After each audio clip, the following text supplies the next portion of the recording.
Well, joining me is the magical ballot fairy herself, Genya Coulter. You know her from her articles on Elections Daily and her tweeting about elections. Genya, welcome to the show. Well, thank you so much for having me, Jonathan. I really appreciate it. So, I guess before we get into the real meaty stuff, I just wanted to give you an opportunity to gloat about that California 25 result from 20. Well, actually, now it's officially 2 years ago. But you called it correctly. I refused to believe it, and I got burned. So, why don't you explain what happened there while raking me across the coals? Well, there's no need to gloat because by the time that damn election was over, quite honestly, I didn't have the energy to gloat. I just felt gutted like an empty, hollow shell of a human being. Of course, I was also running an election on my actual day job. So by the time California 25 was finalized, I'm just like, can this election please be over? My family needs me back. But as far as Yeah, California 25, I mean, I lived there for a really long time. And eventually it's one of those communities that really does have, there's a specific energy to it. And it's kind of like a miasma of wasp doom. And after you hang out with everybody long enough, you can start, you start being able to think like them. And the first time when Katie Hill resigned, I'm just like, oh, this is going to get interesting. I just didn't realize it was going to be as interesting as it was.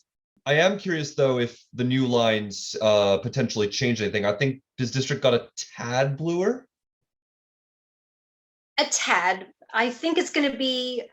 What do they have against the poor Antelope Valley? I mean, it's like Lancaster just cannot catch a break. It keeps getting divided up into all these weird little contortions. And I'm sorry, with a lot of redistricting, it's like they gave a drunk 5-year-old an Etch-a-Sketch and said, hey, draw a pretty map for someone. Hey, well, why don't we skip the whole talk about elections administration, just talk about redistricting? I don't know, although that one tweet of mine a couple of days ago did blow up about redistricting being like a divorce. It's fair when nobody's happy. I don't know enough about redistricting or mapping. You'd think I'd learned by osmosis because hanging out with all of the election Twitter people, but I could not draw a map if my life depended on it. I've drawn maps. Are they good maps? I think that is debatable, but I have drawn maps. But why don't we talk about the stuff that you're an expert on? So can you maybe want to give it a bit of an introduction as to what it is that you do, despite the fact that I think that half of my Twitter feed knows what you do? All right, I'm an election official in Central Florida. And what I do is I run early voting locations, and also I manage a team on election day. And I also conduct a pretty good chunk of poll worker training. When I'm not doing that, I am making ballot scanners my bitch, excuse my language. And I try to write as many articles for Elections Daily as my time and attention span allow. I've already missed a deadline. Sorry, Eric. And in between, when I'm not doing that, I pretty much just enjoy being election celebrity, at least in my own mind, and explain to people why we do what we do in elections. Because if you don't understand how and why, it's not going to make sense. You're going to see, negative things in every corner. This is obviously an insultingly brief, description of the elections process. But at some point, absentee ballots are printed and they go out. Early vote centers open. Election day happens, ballots are counted. I'm assuming there's an audit involved, and then elections are certified. At what point do you sort of enter the picture, and at what point does your job sort of, and I realize I probably messed up the order at some point, and because again, I am a rookie when it comes to this. Oh, it's okay. You actually did pretty well. And you were correct about absentee ballots needing to be printed with enough lead time. And that's for voters who are in the military or who are overseas, because they get 45 days to return their ballot. And you do not want to miss that deadline. The federal government gets involved. They get really crabby. And again, for our military members, they have enough to deal with. Let's make sure they get their ballots. So what happens is an election gets called. The candidates have to qualify for the ballot either by petitioner or filing fee. After they have the list of candidates and the signatures on the petitions have been verified, they can put people on the ballot and do the ballot layout. And then they have to do that always fun part. They get to call an election or proclaim that an election is to take place. I get sent in to help out with poll worker training. It's sometimes working on election procedure manuals. I am a very mean editor. And then once the training is done, I wind up working, helping do stalking, getting things sent out to precincts, et cetera. And then early voting, I am the branch manager. I run the location, I troubleshoot. And then on election day, I am in charge of the precincts, but the buck stops with me. After the day after the election, my butt gets hauled back in at 7 o'clock in the morning. And we start doing what's called our reconciliation audit. And after the audit, which can take anywhere from 2 to 5 days, depending on how big of an election it was, and if there were mistakes made on paperwork or something, they couldn't find something. After that, then I'm free, at least for a little bit. But there's, it's always election day somewhere, so I get called back in pretty quickly. I was going to make this joke because early last year, Congressman Mo Brooks made the suggestion that the Constitution apparently requires all ballots to be cast on a single day. So I was going to make the joke that if that were the case, your job would probably be very short. But it sounds like there's a lot going on behind the scenes that we're not aware of.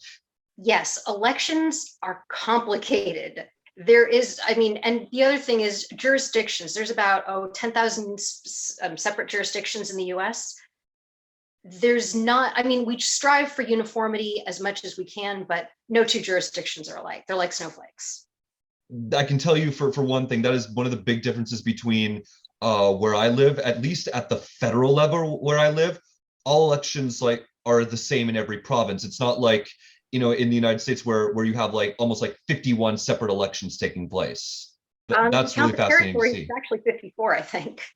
I think I've heard a lot of people say that in 2020, Florida was basically the gold standard in terms of reporting results. Within 15 minutes, 83% of the vote in Miami was in. Within 7 minutes, 80% of the vote in Pinellas County, I think, was in. But 20 years before that, Florida, I think, as you probably well know, was the national punchline. And I guess I'm sort of curious what happened in that 20-year span that propelled Florida from being the laughingstock to being the gold standard. Well, in 2018, people were not saying the kindest things about Florida either. I think what makes Florida interesting is that they have a dedicated elections director in each county. The position is called supervisor of elections, and the vast majority of them that we've got right now are excellent at their jobs. That's all they do is elections and election records. So they have the time to focus just on that. And the other thing is there were certain changes to various laws, because in Florida, if a law does not work and enough people get upset about it, generally they've got a way of walking it back. Like 2006, I think Florida went over to touchscreen voting devices. There was a massive problem in Sarasota County. They wound up having to redo the election. It was that serious.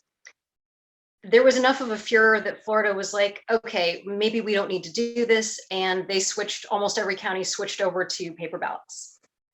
Florida is capable of learning from its mistakes. I 100% agree with that. I don't have any snide comment to make about that. That is 100% true. So I just want to ask, you mentioned some of those methods of voting. Given that we're past the era of pulling levers and punching cards, I'm just curious to know how it is people vote nowadays.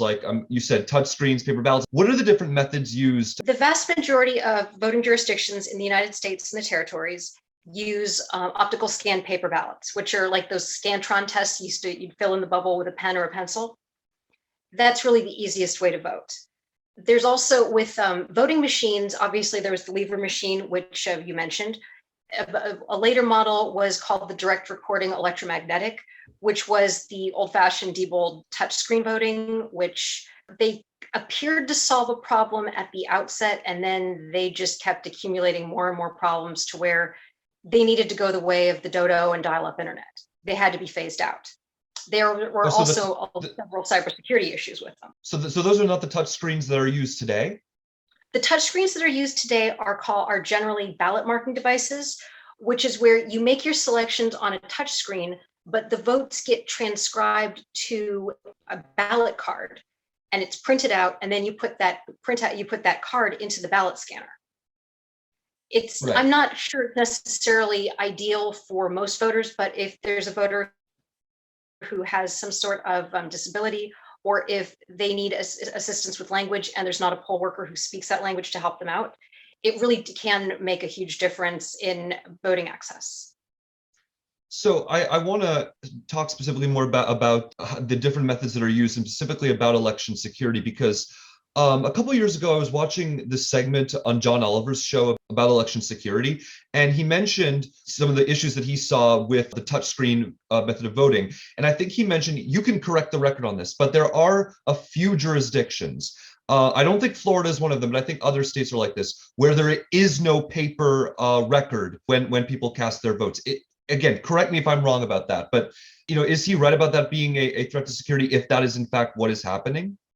At the time, he was absolutely correct. The direct recording electronic, or DRE machines, they did not have a paper record at all. And the thing that made that a major pain in the butt is the machines were networked together.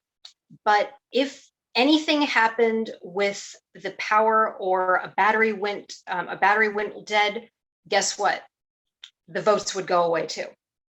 So they Wow. were extremely high maintenance. And if you didn't have the battery charged and you didn't have them running on electrical power, anything could happen. And if the vote got lost, the vote got lost. There was really not much else they could do. I think that election vendors got wise to this, and then they started developing the ballot, what's referred to as a BMD, or the ballot marking device, because at least with that, there is a paper record. If worse came to worse and the ballot scanner decided it didn't want to work, as long as there's the name of the candidate printed on the ballot instead of, say, a barcode or a QR code, then you can still ascertain who the winner was just by reading out the name. So you're saying that most places are now using some sort of paper record in addition to the electronic machine? Yes, electronic machines have mostly been phased out. There's only a few jurisdictions specifically that use them anymore.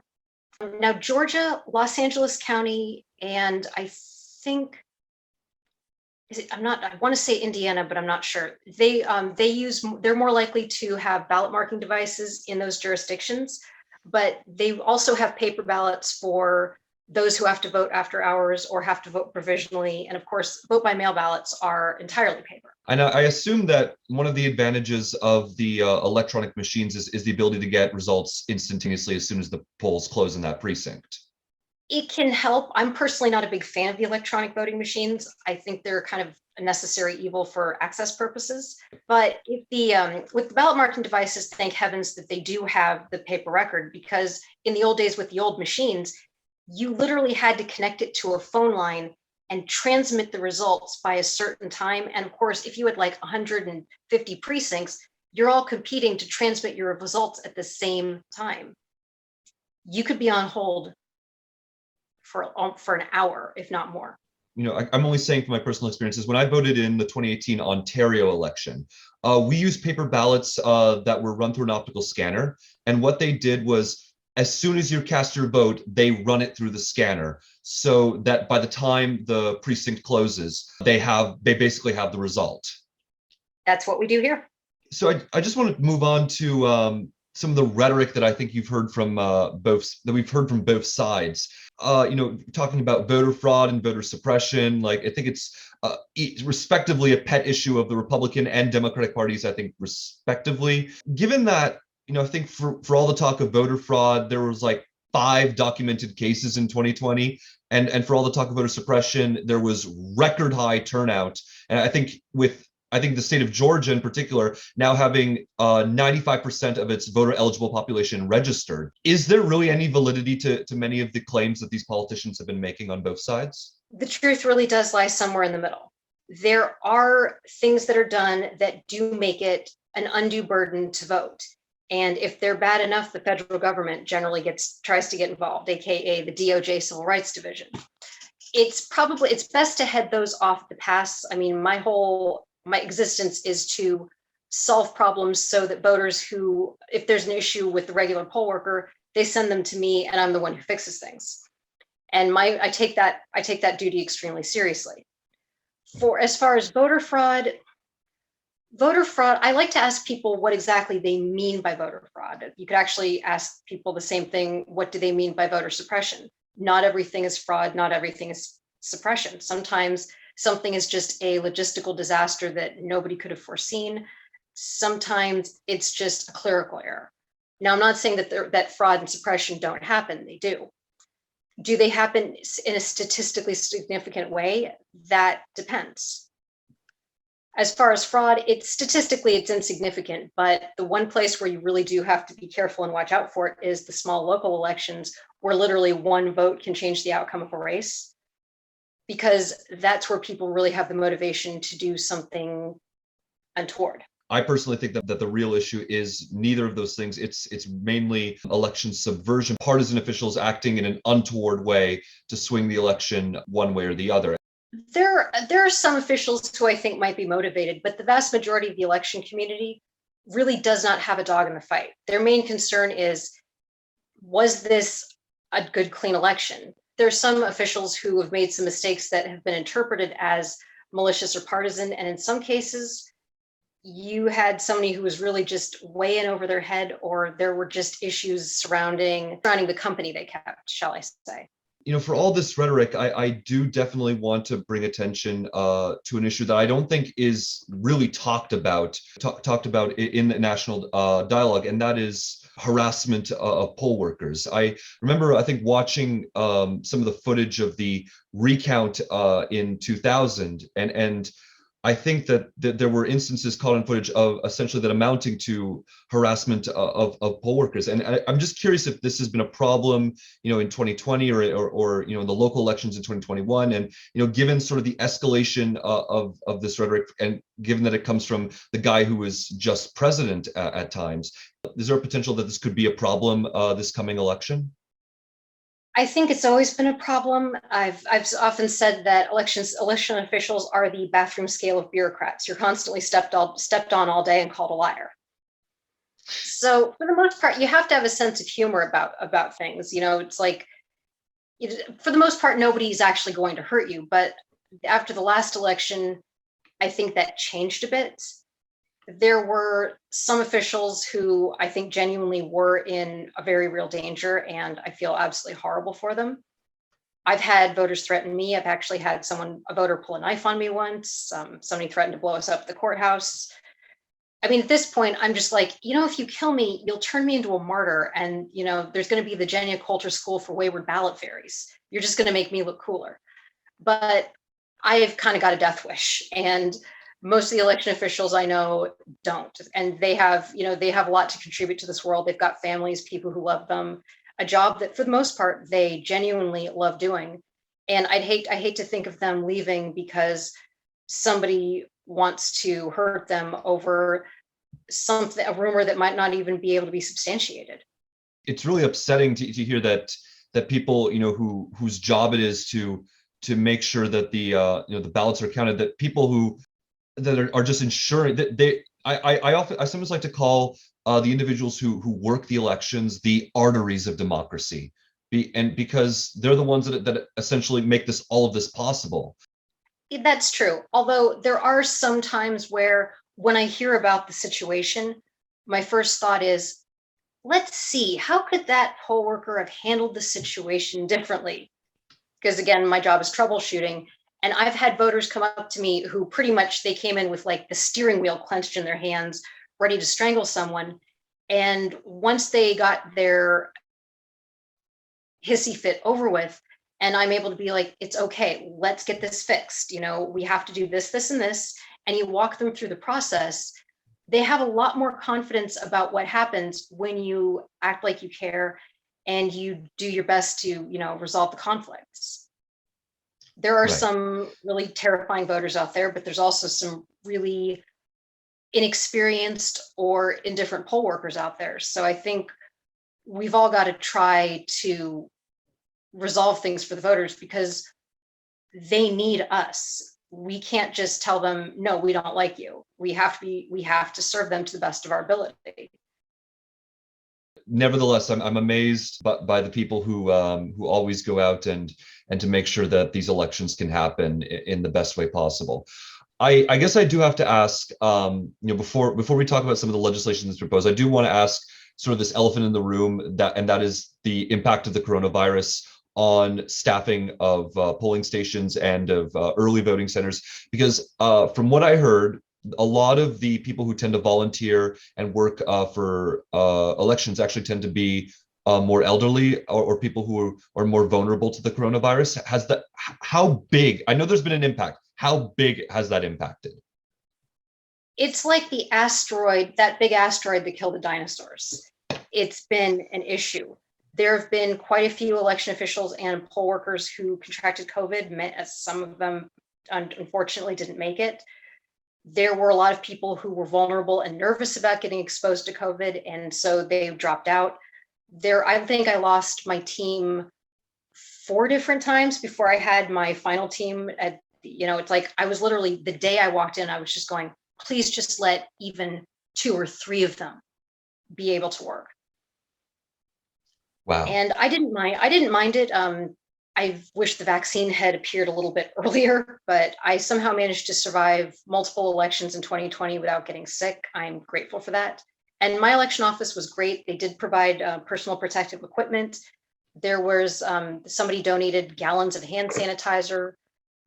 I was really impressed with how much people rallied and tried to help. We also had a lot of poll workers who were a little on the younger side coming in, and some of them wound up having to run precincts for the first time, and overall they did a great job. So it's like when people have the opportunity and they're empowered to do the right thing, they do step up. Really glad to hear that. I want to talk about a couple of bills that are being debated in Congress, because I think you may very well have heard the news at the end of last month that Congress is going to be probably focusing on voting rights once again. And there's a couple of pieces of legislation that I think you have said that you have read in their entirety, HR 1 and the John Lewis Act. I would like to ask, what these bills get right, what they get wrong, and where they can be improved. HR 1 was a behemoth. It was longer than the Iliad, if that gives you any perspective. In original Homeric Greek, when I've read it, I think I read it 7 times, and at 964 pages, that's hours of my life I can't get back. I think that the intent behind the bill was probably pure. It's just the logistics were unholy. Fortunately, when HR 1 got kicked over to the Senate, Senator Amy Klobuchar actually started talking to election officials and the people on the Election Assistance Commission. And bless her, she got things narrowed down to about 400 odd pages in what's called the Freedom to Vote Act. I still have some bones to pick with it, but it's a lot better than HR 1 happened to be. HR 1 bloated would have been a compliment, I think. John Lewis Voting Rights Act, I think overall it's a pretty decent piece of legislation. I think that there are some, again, logistics issues I'm not sure they're going to be able to pull off immediately in practice, but I think it's something to work for. And overall, I think the bill's worth passing. Just don't add extra stuff to it. It was the iteration that I read was actually pretty good. A lot of the elections in the United States, again, I mentioned, is that they're run at the state level, but Congress, theoretically does have the power to run its own elections itself, i.e., elections for the House, the Senate, and for the president. I'm just curious, though, are things just fine, like sort of still being run at the state level, or does Congress really need to take more of a role? Most members of Congress have absolutely zero idea how elections work. There's a few who do. I think Ron Wyden, Amy Klobuchar, Dennis Kucinich, a few others, but the vast majority of legislators really don't understand how the process works or what the real logistics and costs are. And as a result, it shows up in some of the policies that they try to draft. I'm not saying federal involvement isn't totally unnecessary. In some cases, it really is. If somebody's civil rights are being violated, or there's racial bias, or they're trying to keep folks who are disabled from having access to polling places and voting by mail, that's a serious problem. That's when you need to get the muscle of the federal government. Some things, I think, getting the federal government involved is like shooting at a mosquito with a cannon. I've noticed, like, sort of as a non-American, sort of looking out from the outside in, is that I think where I come from, most of the people who who run elections or who are responsible for overseeing the administration of ballots, the counting of votes, and certifying elections are at least ostensibly nonpartisan. In some cases, career government individuals. Whereas, for at least from what I noticed, is that many of the secretaries of state in many states who are responsible for election oversight are elected, and they are at least nominally partisan. So I sometimes wonder which is the better system, whether how whether how the system continues to function fairly if the person responsible for it does have that letter next to their name. The best secretaries of state are the ones where you have absolutely no idea what their party is once they're actually running things in office. I'm on a first name basis with multiple secretaries of state. Like I've had one of them actually was like, one night before election day, Genya, stop tweeting and go to bed. You have an election tomorrow. Yes, I That actually get is texts from secretaries of state lecturing me about getting enough rest. So, I have a soft spot for most secretaries of state. The best ones are the ones who can put their politics aside and do what's best for the voters. They transcend partisanship. And there are some partisan secretaries of state who, whether it's intentional or not, have actually enacted decent policies. It's the ones that can be, I think, maybe more easily influenced by certain factions. I do worry a little bit about them, or the ones who don't really take the time to get to know our weird little world of how elections are actually run. There are some secretaries of state who really, even though they're the chief election official, elections really aren't something that they're all that maybe interested in, or they don't really see the value of the money and putting in the time to make sure that they run seamlessly. I'm very much appreciative of the secretaries of state who take their jobs seriously, and I'm particularly a fan of the voters who are willing to elect secretaries of state, on a nonpartisan basis. For those who don't know, Washington State has a Republican Secretary of State whose main focus, and I think almost obsession, is running elections properly, and I always enjoy getting to see some of the work that she does as well. Kim Wyman, I believe, is her name. She is so awesome. I met her once and I was starstruck. I mean, she takes her job incredibly seriously. And I think one of the best qualities a Secretary of State can have is to be very no nonsense. They're like, let's just get this done. Can we please just put all the playground stuff down and solve the problem? And Kim Wyman has done a wonderful job of that. I guess the one more thing I'd like to know is that some of us election geeks turned into the UK election in 2019.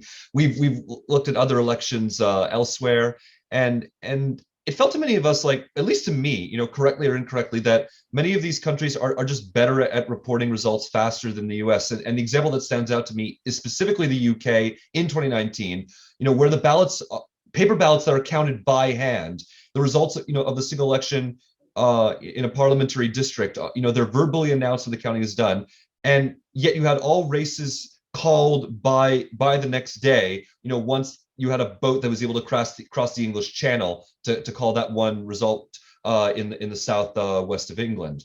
What I'm curious about is there anything that other countries get right that maybe the United States could adopt, or maybe vice versa, or things perfect? I know things are never perfect, but are there things that other countries do that the United States can learn from? One of the reasons that American elections take a while to be called, we offer more voting options for a longer period of time than any other country I can think of. So that necessitates a little bit longer of a period for certain types of votes and ballots to come in. The other thing is, the average voter in Los Angeles County will vote for more candidates and issues in one general election than the average British voter will vote for in their lifetime. There are that many things you have to vote for in some jurisdictions. We have multi-page ballots, double-sided. Those sometimes take a while. And not every, obviously hand counting takes longer, especially if you have multiple races to call. And then we have multiple debates about, is this vote acceptable? Is this vote not acceptable? Is it a partial, remember the hanging Chad thing? That was part of this. So for most of Europe and the rest of the world, their ballots quite simply are not as weird and complicated as the ones in the US. I wish they were less complicated, but I don't make the rules here. If I were to change one thing about the sort of the system, I would say maybe in a 4-year election cycle, you'd have year 1, maybe you'd have all state elections. Year 2, you'd have congressional midterms. Year 3, you'd have referendums and ballot issues. And then year 4 would be Congress and the president. I'm wondering if that would simplify things. That is the best suggestion I think I have ever heard, and I wish we could implement something like that. One of the other things we run into in the US, obviously, is surprise special elections, and a lot of them. I mean, I love special elections. I work enough of them. But so the special elections, I think, sometimes throw a spanner in the works. But if we didn't have to worry about the specials, I actually really like your idea. It makes sense. It's logical. From a logistic, would give campaigns lead to get things, and would also, I think, improve issues with ballot. Can you say the last 10 seconds of that again? One of the things that we have is sometimes we have what are called, I don't even remember what I just said, but no, I think your idea, there's just this beauty and simplicity and logic of it that I'm just like, wow, I never thought about it like that. It's just something I guess I thought of right on the fly, but it does make sense. It does seem like, at least at the moment, that there's sort of a bit of a hodgepodge of just different systems. You have Virginia, New Jersey that happen to be in year 1. Most of the states are in year 2. You have Kentucky and Louisiana and Mississippi in year 3, and then you have about what is it, maybe a third of the states elect same time governors at the same time as the president.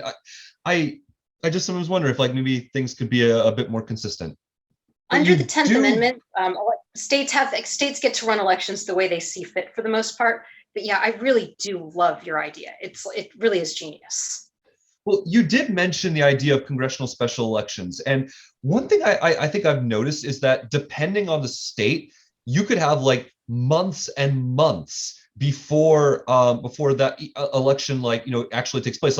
When Elsie Hastings passed away, in April, the primary was called for November, and sometimes one thing I wonder is whether if there should or maybe even can be sort of this federal standard that when a vacancy happens in the House, the goal would be to have the election to fill that seat within, say, 91 days or 13 weeks. I'm wondering, because I've seen that pulled off at some time, so I'm wondering if that should be the standard.